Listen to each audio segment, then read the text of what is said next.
to the Buddhist temple of Toledo. Please have a seat and turn to page 2 in your liturgy book.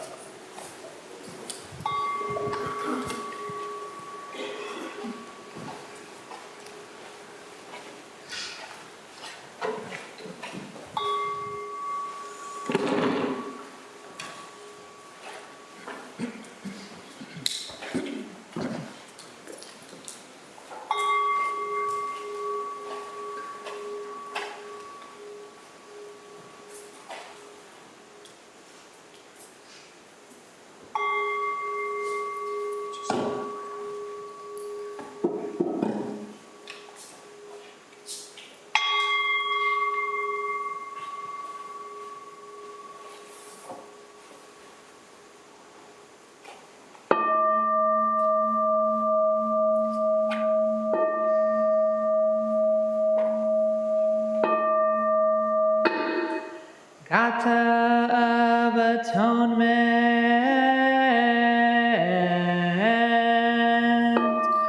all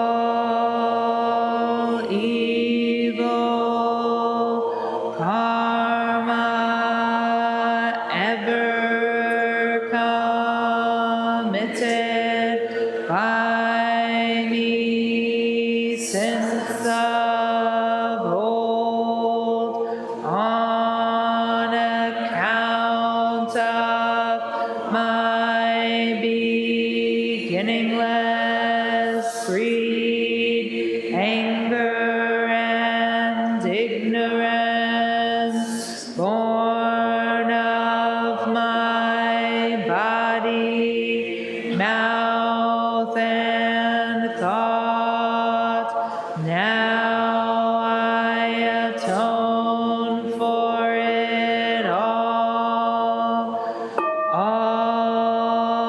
evil karma ever committed by me since of old, on account of my beginningless greed, anger, and ignorance, born of my body, mouth, and thoughts, now I atone for it all evil karma ever committed by me since of old, on account of my beginningless greed, anger, and ignorance, born of my body, mouth, and thought, now I atone for it all.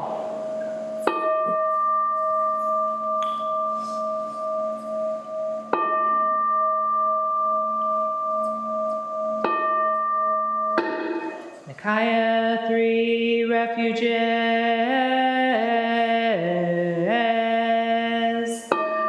Buddham Saranam Gacchami. Buddham Saranam Gacchami. Dhammam Saranam Gacchami. Dhammam Saranam Gacchami. Sangham Saranam Gacchami. Sangham Saranam Gacchami. I take refuge in Buddha.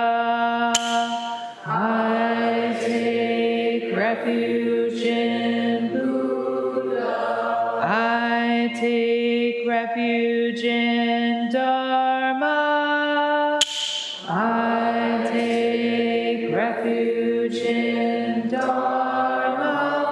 I take refuge in Sangha.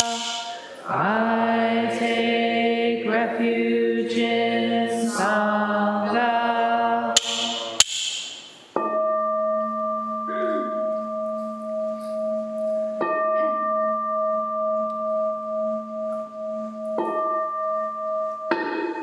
The 5 remembrances. I am of the nature to grow old. There is no way to escape growing old. I am of the nature to have ill health. There is no way to escape having ill health. I am of the nature to die. There is no way to escape death. All that is dear to me and everyone I love are of the nature of change. There is no way to escape being separated from them. My deeds are my closest companions. I am the beneficiary of my deeds. My deeds are the ground on which I stand. I am of the nature to grow old. There is no way to escape growing old. I am of the nature to have ill health. There is no way to escape having ill health. I am of the nature to die. There is no way to escape death. All that is dear to me and everyone I love are of the nature of change. There is no way to escape being separated from them. My deeds are my closest companions. I am the beneficiary of my deeds. My deeds are the ground on which I stand. I am the nature to grow old. There is no way to escape growing old. I am of the nature to have ill health. There is no way to escape having ill health. I am of the nature to die. There is no way to escape death. All that is dear to me and everyone I love are of the nature of change. There is no way to escape being separated from them. My deeds are my closest companions. I am the beneficiary of my deeds. My deeds are the ground on which I stand. This precious human life, rarely encountered, is easily lost. Now that I have life and opportunity, may I practice the Dharma wholeheartedly.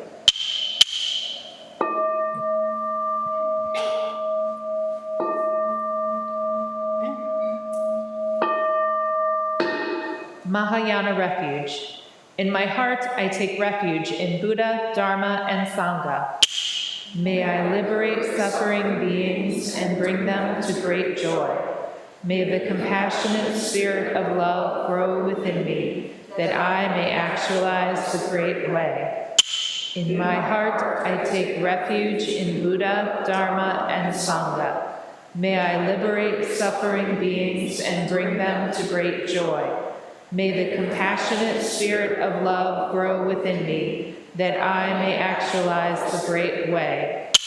In my heart, I take refuge in Buddha, Dharma, and Sangha.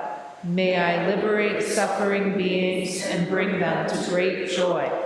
May the compassionate spirit of love grow within me, that I may actualize the great way. Invocation of the lineage. I give thanks for the guidance of my teachers, for the lineage of teachers before them. I give thanks and offerings for their devoted practice of generosity, moral discipline, patience, joyful effort, concentration, wisdom, skillful means, unshakable vow, spiritual powers, and awakened awareness for my benefit. May their years of life be lengthened, may their vows be completely realized, and may I cultivate these perfections with their guidance. 7 practices of the Bodhisattva.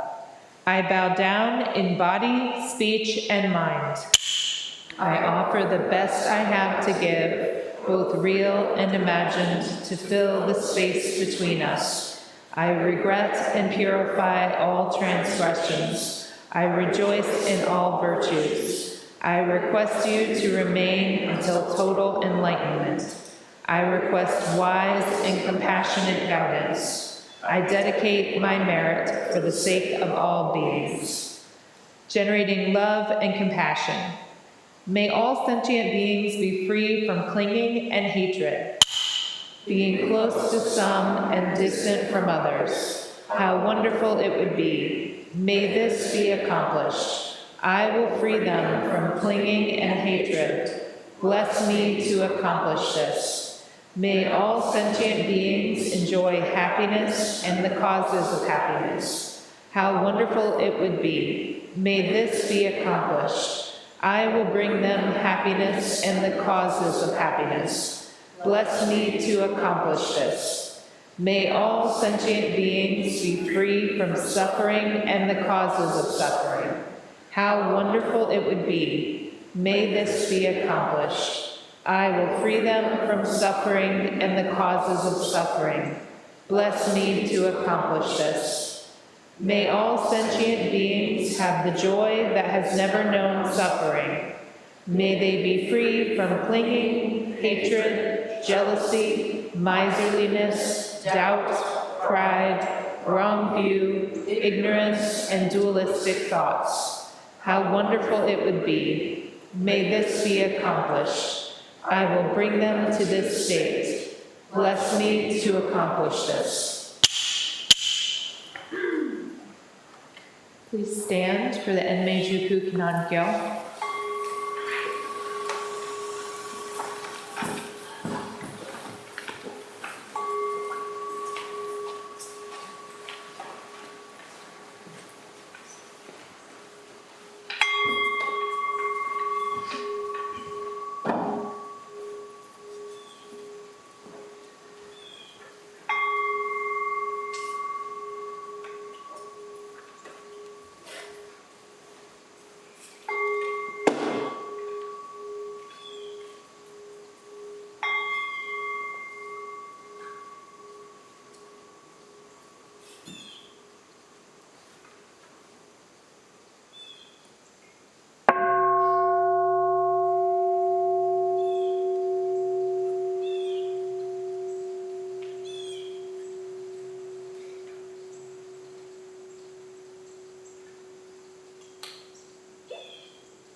Enmei-juku Kannan-gyo.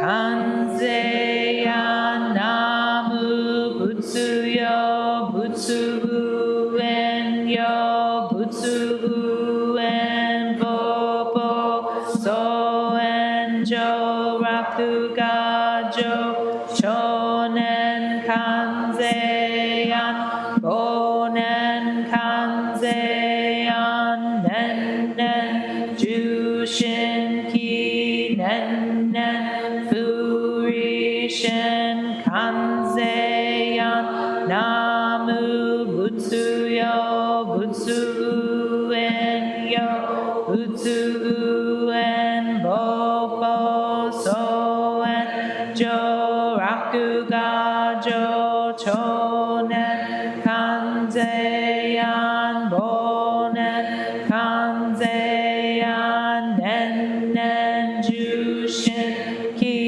nen-nen furishin kanzeyan namu butsuyo butsu en-yo butsu en-bobo so en-jo raku-ga-jo chonen kanzeyan bonen kanzeyan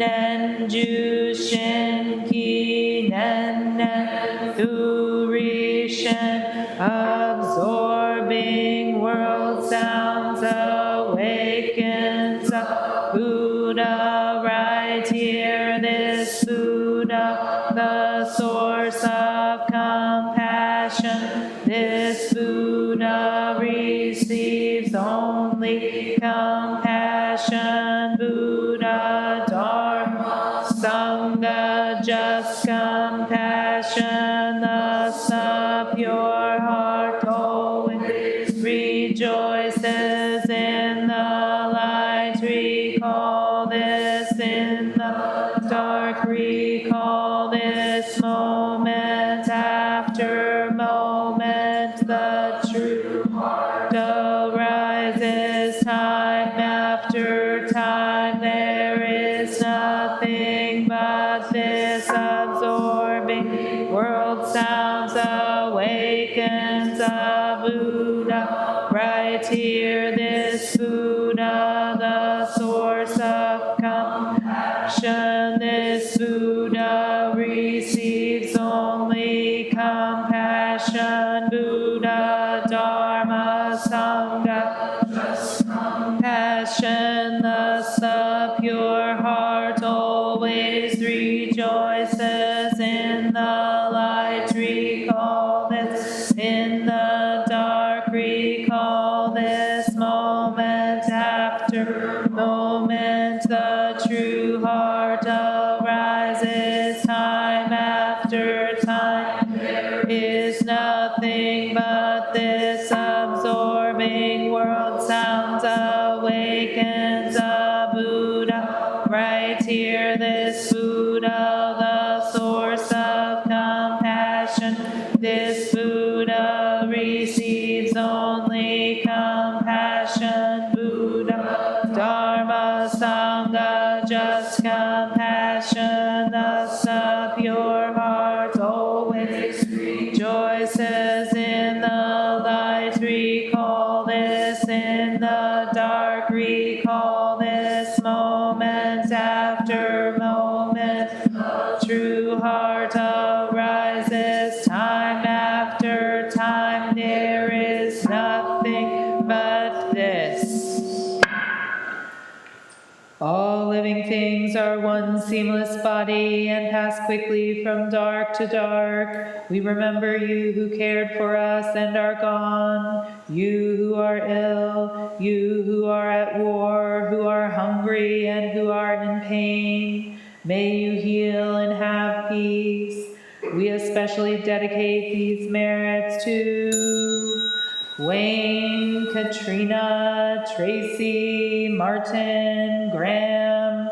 May they have healing and peace. Marvin, Dick, Kathleen, and Griffin at the time of their death, as well as those whose names we hold in the silence of our hearts, and those whose names we now voice aloud.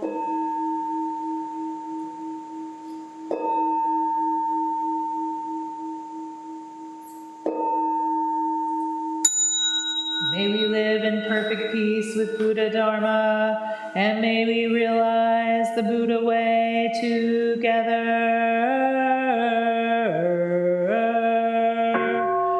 All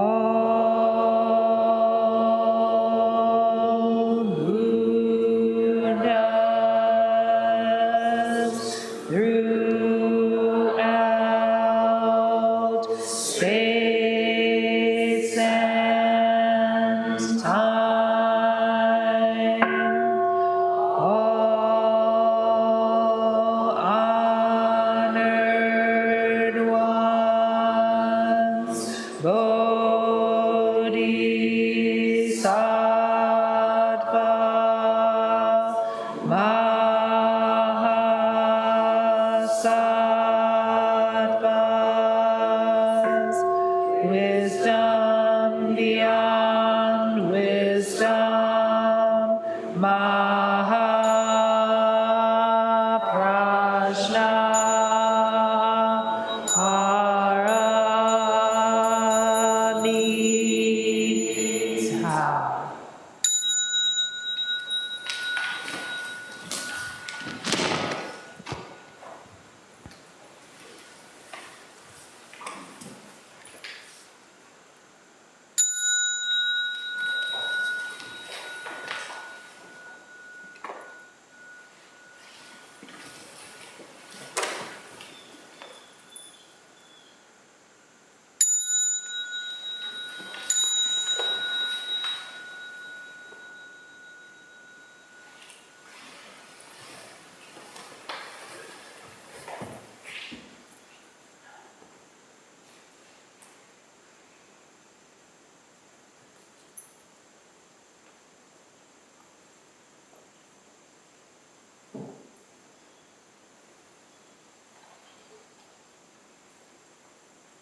Please prepare for zazen.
Please stand for walking meditation, Kinhin.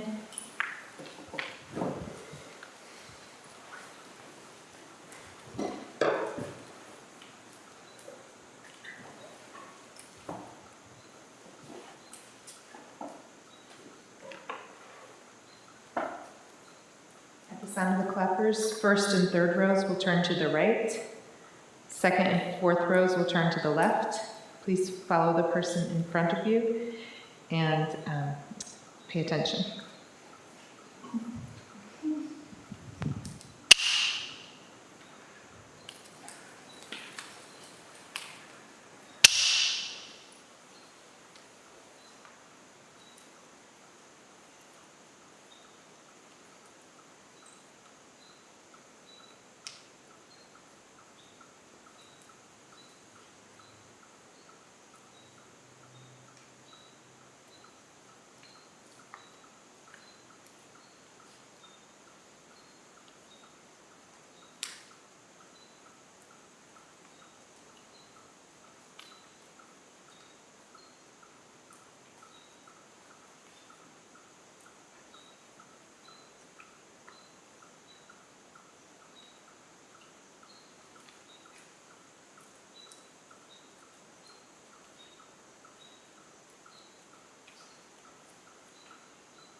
We will now recite the Sangha Covenant on page 8 of the liturgy book.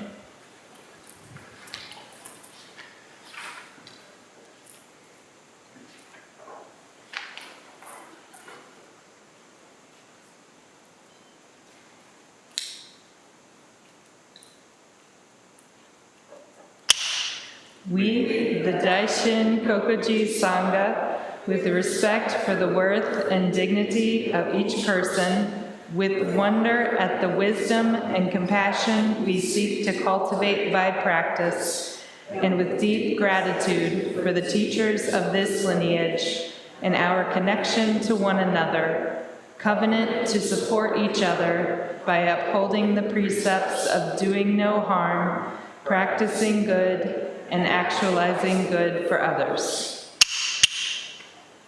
Please be seated for today's talk. Sit comfortably and so that you can see the teachers.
Gata on opening the sutra.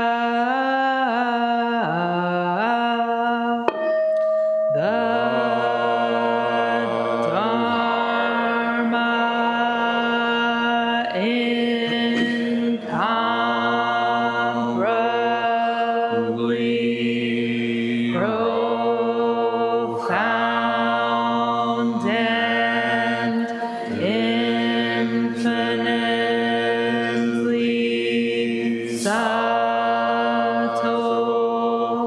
is rarely encountered, even in millions of ages.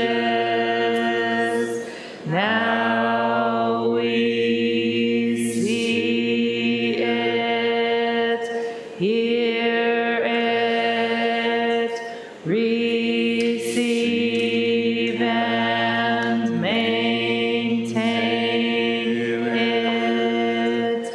May we completely realize the Tathagata's true meaning. All right, good morning, everybody. Thank you for being here.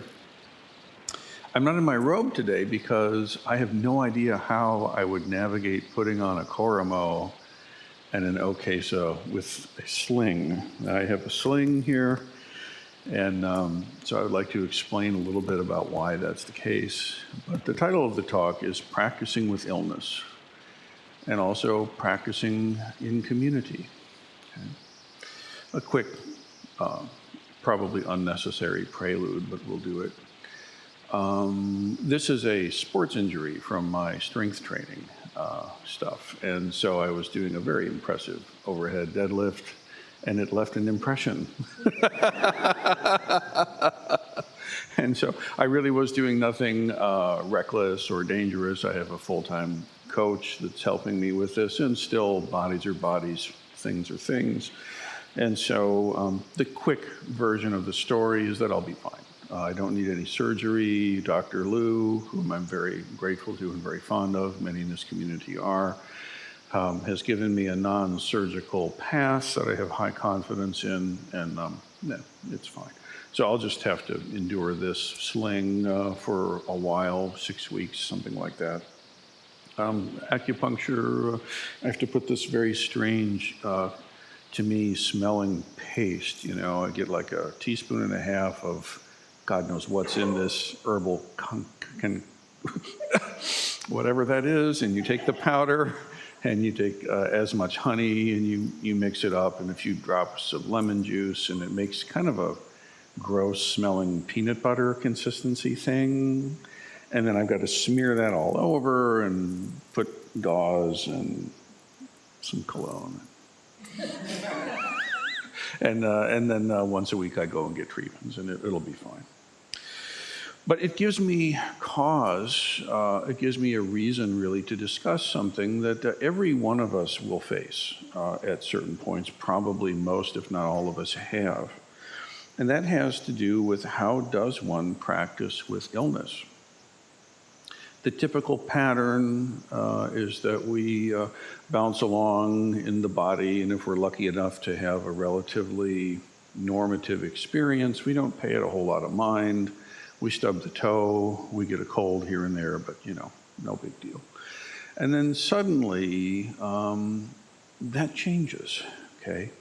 And the typical progression that I see is there's some kind of a crisis event that occurs, a lump, a symptom, an accident, something happens, either a chronic thing that creeps up to where you can perceive it, or a sudden acute smashing forth, okay?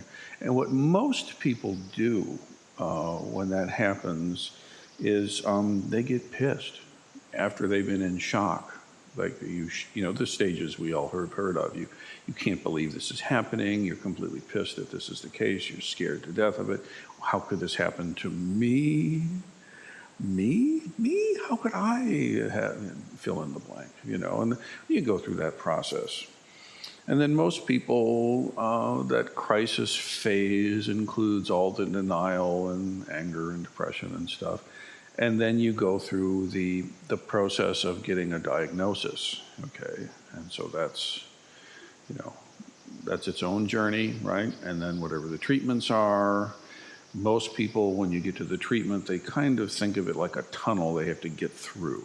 You know what I mean? Like I've got to do the procedure, let us say, and get through that, and then I'm going to have to do the physical therapy. I'm going to get through that, get through the tunnel kind of thing, and then I'll be back into the light of day, and things will be normal again, back to life, you know?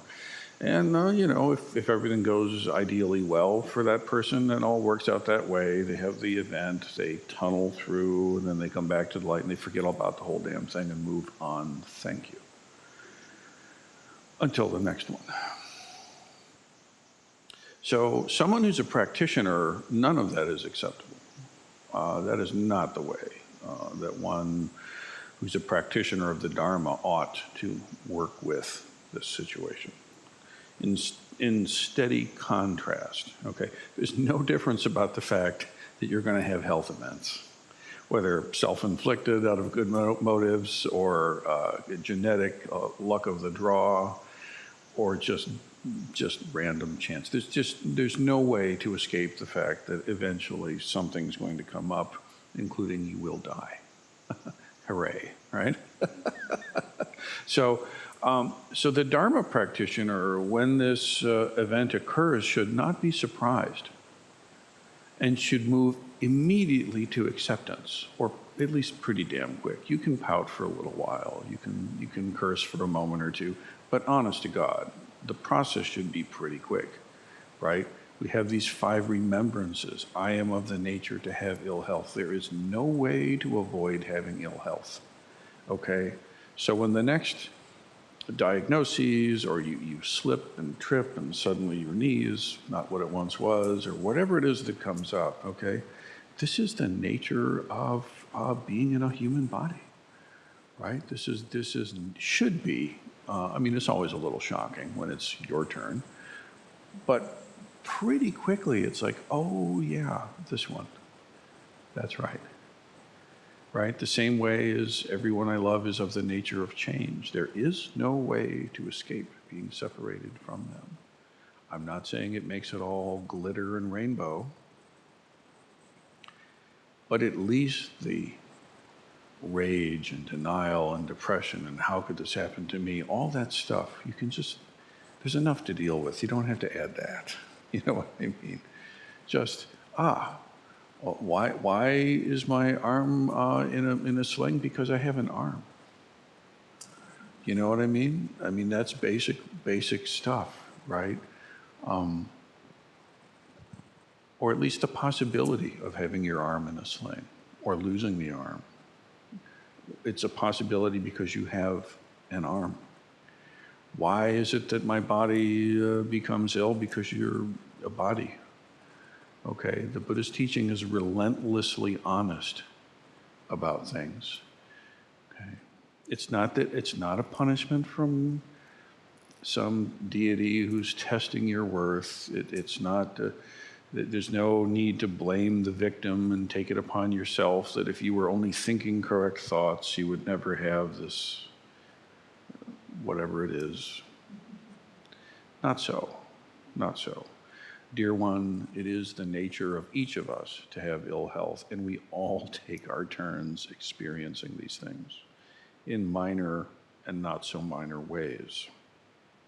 So the practitioner then should take sudden occurrences of ill health as greeting an old friend who you haven't seen perhaps in a minute. Yes, come. Don't fight it. Don't be pissed at it. Don't be surprised or shocked. Don't take it personally, although it's personal. Welcome the situation. Another way of saying is accept your karma, please. You're going to wrestle with that karma, you're going to lose anyway. The fact is, regardless of how I feel about it, one of the tendon things here got a little ripped. That's the deal. Does it make sense? So just right away, I'm not saying you pretend it's all lovely, but just accept what's honestly true, okay? Because in that, you evade a whole lot of suffering that you just don't have to take on. You don't have to take that on. You got enough to do because you know what? Once this event occurs, let us say, or the lump shows up or whatever it is, now you enter this liminal space called diagnosis. Okay? Now, if you've never been in a journey into the land of diagnosis, right? It's not clear cut. I mean, sometimes it is, but a lot of times it is the fog of war in an inversion of itself, the fog of healing, right? And it's like, what is going on here? And so you, as an individual who suddenly has to confront the healthcare system, there's a fog. Let's begin with that one, shall we? Okay, so you got that expletive inserted. You've got that thing to deal with. And then, okay, if you're privileged and you've got a pretty easy path, it doesn't matter, because guess what? You're going to connect right into the fog of medical diagnosis. Like, you would think it's simple data and simple fact, but sometimes it is. A lot of times it's not. Our healthcare providers, and we have many here, actually, they're members of the Sangha, they're humans. And they have experience, and they bring their experience to bear, and everybody's hopefully doing their best, and nobody actually knows. It's not like how you engineer the correct pavement for a driveway. We kind of know that. This is, So many of us will find ourselves wading into this liminal space of what is this? And there are tests, and there are readings of the tests, and there's a consult with the experts about what the tests mean, and you know what? Let's get another view on this, and now you have two experts who don't agree with each other, and there you are. Does that sound familiar to anybody in the room? That's human. Man, that's human, No, there's no they out there manipulating this to be difficult for you. Everybody's trying their best, but hey, It's just us chickens here. At least we're past bloodlettings and leeches for the most part, okay? So, yeah, progress of a kind, right? And so as a practitioner encounter this liminal space, also welcome that liminal space. Don't try to just push through this to get to the answer. I mean, I know, especially when there's pain involved, you just want to get to the answer. I mean, I really get it. But broader view, just practice that liminal space. You are now in liminal space practice. Practice the not knowing. Embrace the not knowing. When you're waiting for the results of the test, you get to practice this no joke liminal not knowing space, right? And then, like so. Now, if you're lucky, eventually you move through that liminal not knowing space and you get an actual diagnosis that at least you understand somewhat, or that you have a consensus about, or something. You find a path. And so then, instead of it being a tunnel that you have to get through, okay, it's a practice. Like if you come to Sesshin and you're assigned to be Ino, you are making Ino practice. And Ino practice is not the same as instrumentalist practice or usher practice or whatever other practice, officiating practice, right? So in the same way, Sesshin, it's time to do Samu, and so perhaps now you're helping to sweep the driveway or clean the bathrooms or whatever it is. These all are sacred practices. They're not just things we get through to get back into the Zendo. That is the manifestation of the awakened life of the Buddha in that simple, ordinary act of cleaning, let us say. And although in the externals it's easy to seem, for it to seem that where you want to be is here and where you don't want to be is there, maturity comes when you realize everywhere is there. And so you dig in right where you are, like for real. And so in this medical landscape that I'm pointing us to, okay, once you've got a path forward and you've got by your best lights, this is how we're going to move through this thing, hopefully, then now the discerning phase is kind of done. That liminal phase is kind of done. We have some clearer understanding about what the situation happens to be and what we're going to have to do. So now take that in and take that up and take that on as practice. This is a sacred practice for you now. So for me now, this is my practice is how do you navigate a sling? I've never had the chance to do this before. Now I have a chance. Yay. So things like the coffee goes here now. Right? How does, has anybody else ever had their arm in a sling for any amount of time? And so life is just different all of a sudden, and if it's your dominant arm, like in my case, more fun. But instead of being pissed off every time I can't do what I should be able to do, and why is this, and why is me, and how come this, and how come that, and just drink the coffee with your left hand. Brush your teeth with the other hand in my case, right? And instead of being pissed about it, get curious about it. Why is it when I try to brush my teeth with my left hand, my eye gets in the way? That's a nostril, back. Who are you? Stop it, I'm doing my best. There's this whole navigation that happens there. Find it interesting. Find it curious. Practice it. You understand? And a couple of years ago, I had a go at this with that case, it was my knees, some may remember, coming out of COVID, I ended up with some knee trouble, and it was difficult. So it'll rotate. You'll have a rotating, perhaps, buffet of challenges or ways to practice, okay? So again, it's about embracing what's actually happening, And then, by the way, this is the same if you have a chronic condition, like many of us do. Me, I have a list too. I've got ringing in my ears. That's also self-inflicted. That's from playing heavy metal music in the 80s really loud.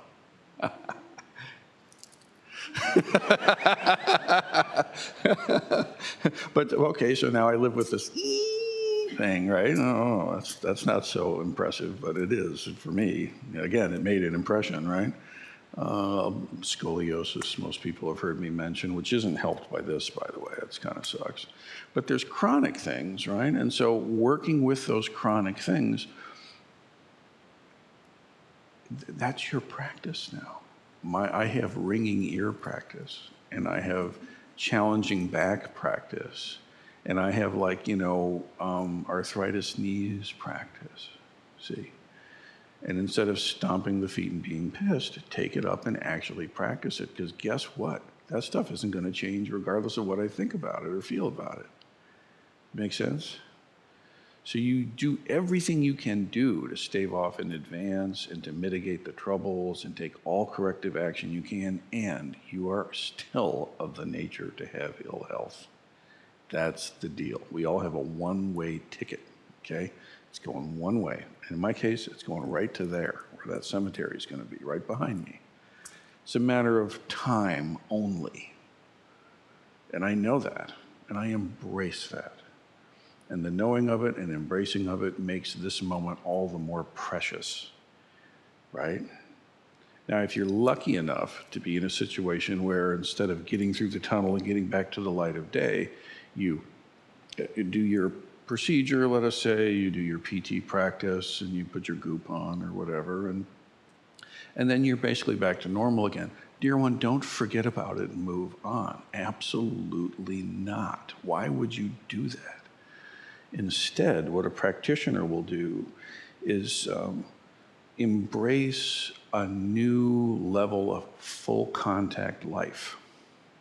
Now, dear one, you have earned a deeper taste of human life, right? To those who have lost parents in this room, you know something. You have felt something that those that have not had that experience yet cannot know. But you do, right? To those who have lost children. Same with conditions of health, okay? Having gone through this crisis and this liminal diagnosis space and then doing the procedures, right? If your practice can't follow you into that MRI machine, your practice is not right yet. Okay, it should be able to go everywhere with you. And then, if you're lucky, you come out the other side, the healing professional will say, well done, off you go.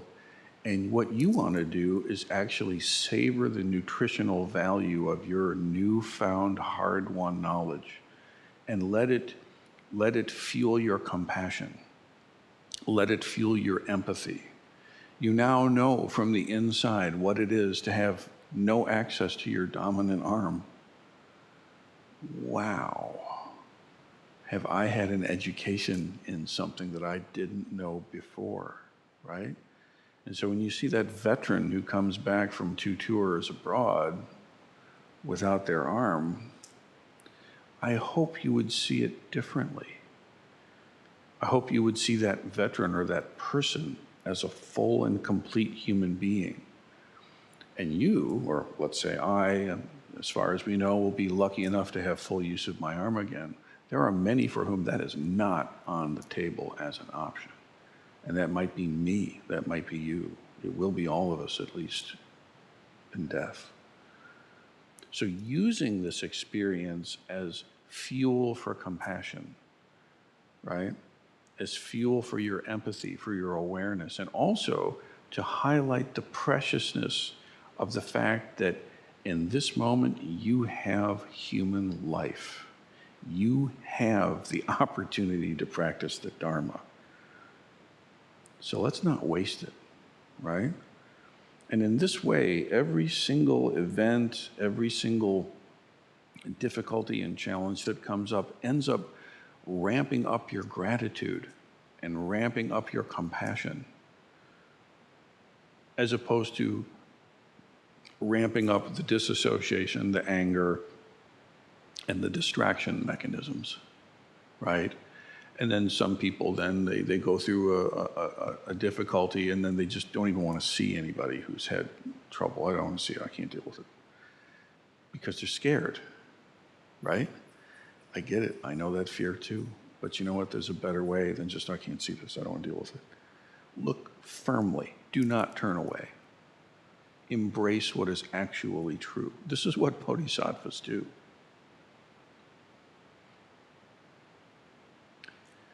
And to be able finally to take joy in other people's joy. Let's just say for a second that this arm is never coming back. I have no reason to think that's true in this case, but hey, let's say, right? My identity as a guitar player is ended. Just like that. Decades and decades of practice, credentialing and degrees from first-year institutions, a professorship, all records, concerts, whatever. Poof. Right? If I was clinging to my identity as a guitar player, and I'm pretty good, but if I was clinging to that identity, ooh, how vulnerable, right? If this arm doesn't come back, guess what? How good of a swordsman I'm going to be. It's not happening, man. Aikido, gone. Just in an instant. That can happen anytime. Does it make sense? If you have your identity all wrapped around, I am the good child, and that's what I am in the world, and your parents suddenly pass away, well, who are you now? Well, I'm the great caring parent. I'm always there for my kids. They grow up, they move out. Who are you now? I'm the successful one, building the business. You built a business, you sold it, you're retired. Who are you now? Does it make sense? And I'm saying, hey, enjoy all that stuff. Do that stuff fully, but don't be fooled. At any moment, that can radically change. It happens every day for people, even people for whom they are completely innocent and they have done nothing wrong. And still that truck, now you live in a different world. Right? So the Bodhisattva fully embraces this, uses this as nutrition for the path. And when you, let us say, find yourself at the very least, if you, and I wish this upon you, if you go through your entire lifespan with naught but a cold and a stubbed toe, and you have a full Adonine body with no work, and you're healthy and vigorous right up till your sudden demise at 99 years old, boop, you just go out. Good for you. Good for you. That's great. I would then encourage everyone else, even if that's true, as we age, as slowly and sometimes suddenly things that were obvious and taken for granted kind of go off the table simply for the natural aging process, right? There's a way of becoming incredibly bitter and incredibly angry and incredibly fearful and having your world become smaller and smaller and smaller. And a practitioner of the Dharma will not do that. Because a practitioner of the Dharma can take joy in other people's joy. Imagine a wise old woman who manages to get herself to the park bench and with aches and creaks settles herself down and notices the young people at play. And instead of being pissed off that she's not young anymore and jealous that they get to have that experience and being angry at the healthcare who made the wrong call, instead of that, actually taking joy in the children at play. Noticing that she still has eyes to see the sky above and she can still feel the wind on her skin. And with this richness and treasure, she breathes in the joy of the children at play. Yeah? Right? In this way, your practice can happen everywhere, at all times, all the way, dear one, even into your dying process itself. It is, if you practice living consciously, when it comes time for you to die, you can die consciously. You can be aware and practice the active death process itself. So in a way, we're all training for that, you could say, right? Now, I also, what I'm supposed to talk about today, and would like to talk about today, and I will make it brief, is to talk a little bit about the practice of community. Many will know and will be able to celebrate the fact that the Troyer family, Kensei and Kokai, as well as Hazel, moved into Sangha House yesterday.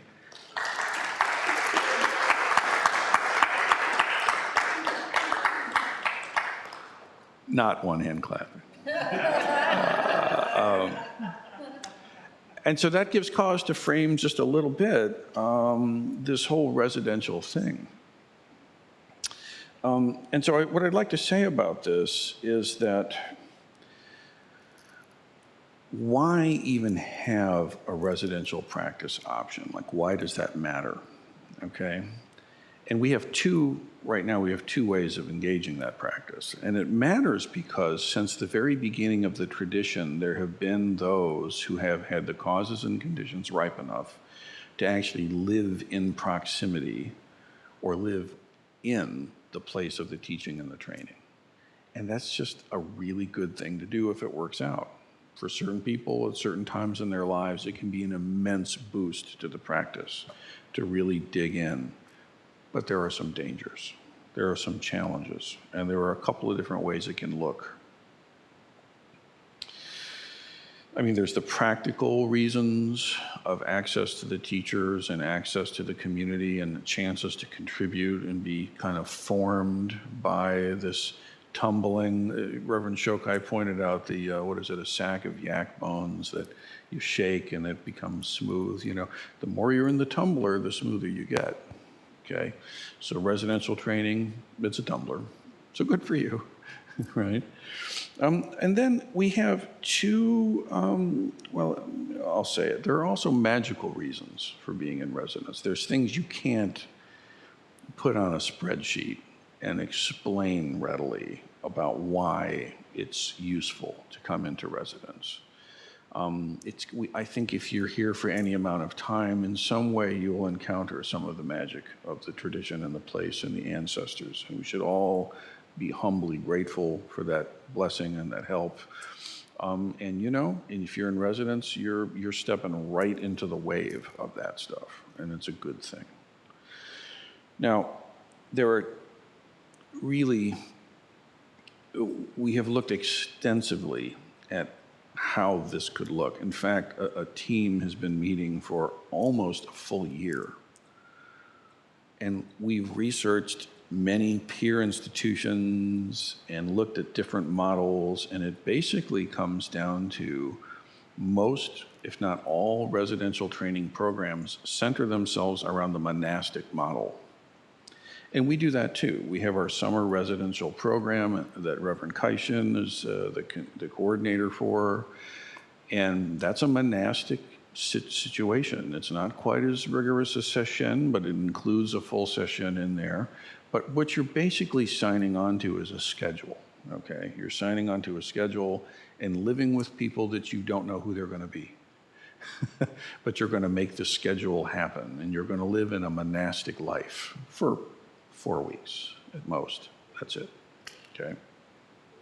The danger in a monastic model residential training program is that burnout becomes a very real thing, okay?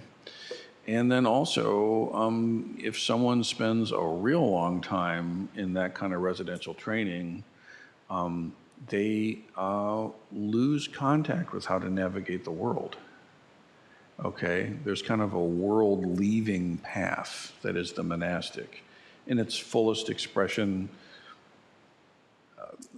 no primary relationship, certainly no kids, no money, vow of poverty, living in the structure entirely, and of itself a beautiful path that I bow to and affirm, And if you ever try to leave after having lived that way for 10 years, 20, you're in a world of problems.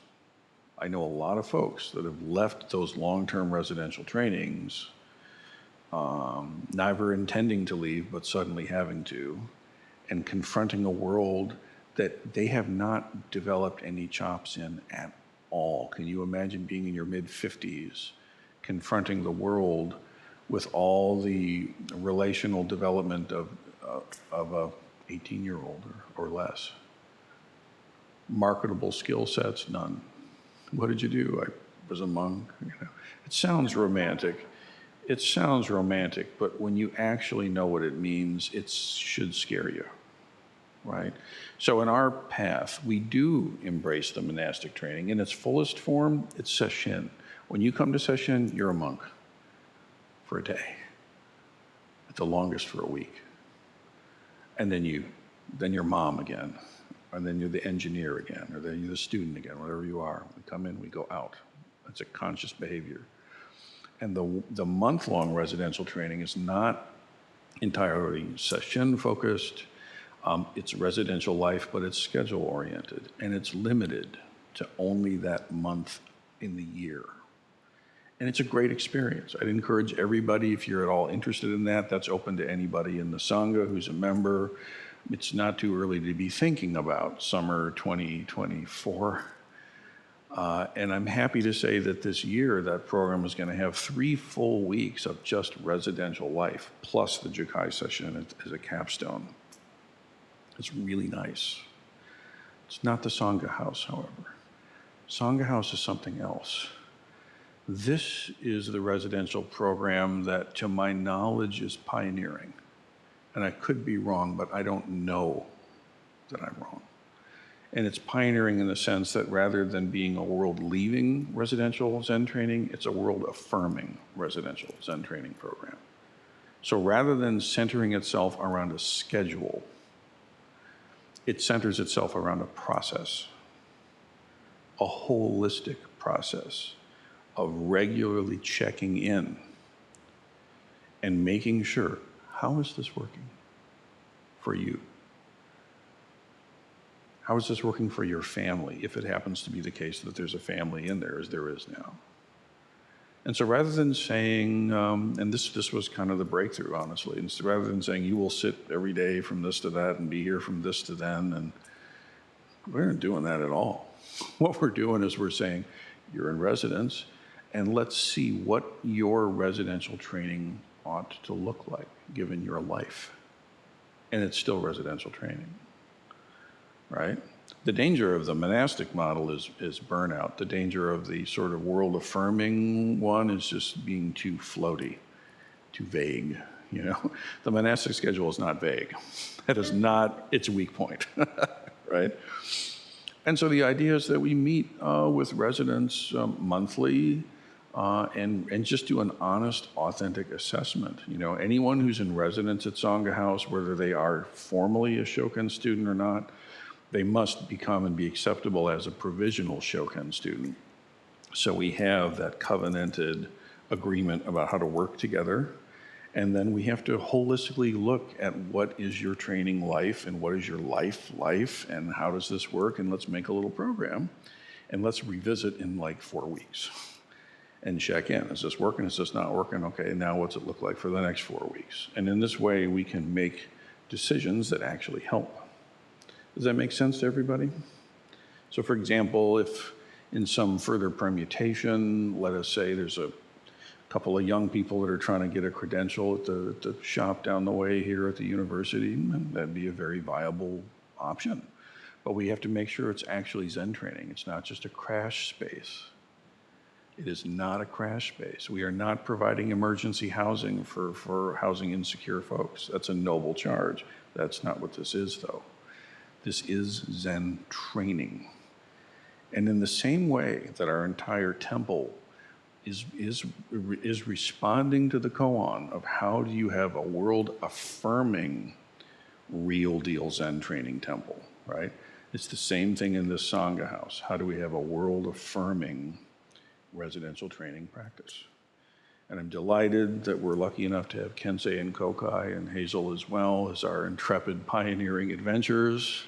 Deep condolences to you. And you know, it'll be that way until it's time for it to change, right? And that's how it works. And when it's time, we'll know, and then we'll have another process for getting whoever's interested to have a shot at taking residence for the next period. But for now, practice with your illness. Okay, whatever, if you happen to be in the middle of a situation like I am, take it as practice. Meet the moment you're in. Don't just try to tunnel through and get out. Actually dig into where you are. And whether you're in residential training for the month or in the Sangha house for a longer duration, you are residentially training wherever you are, right? You are in the world and you are living your life. And if you're really doing this thing, you're training. You're not just gutting it out or getting by. Everywhere is just right. Every place in the mandala is the high seat. You are the teachings of the Buddha Dharma. Please take up your practice, however it shows up, in whatever form, and see it through. For the benefit of all beings throughout space and time, may it be so.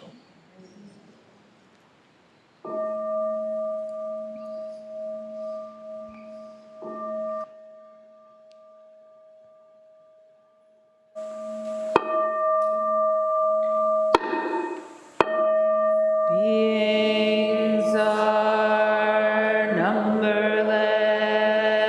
I vow to free them. Delusions are inexhaustible. I vow to end them. Dharma gates are boundless.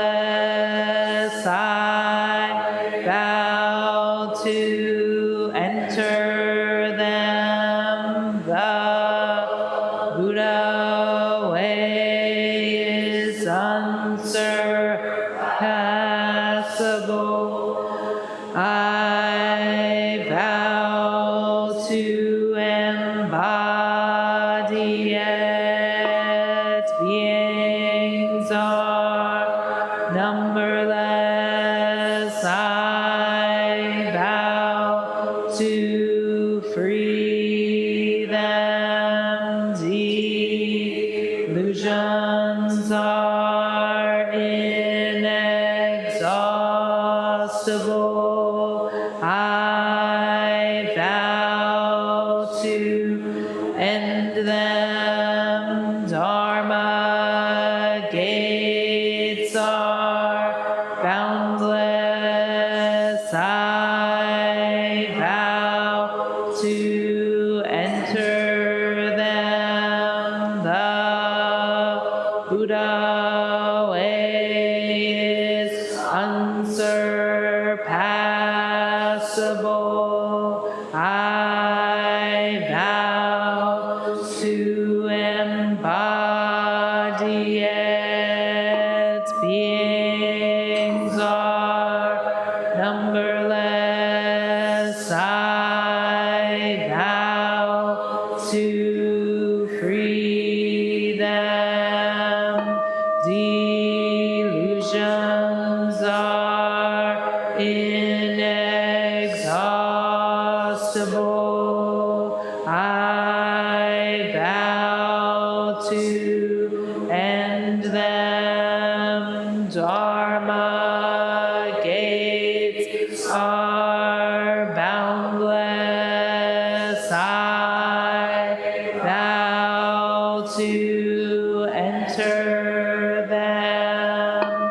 The Buddha way is unsurpassable. I vow to embody it.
Thank you all for being here today. Are there any announcements?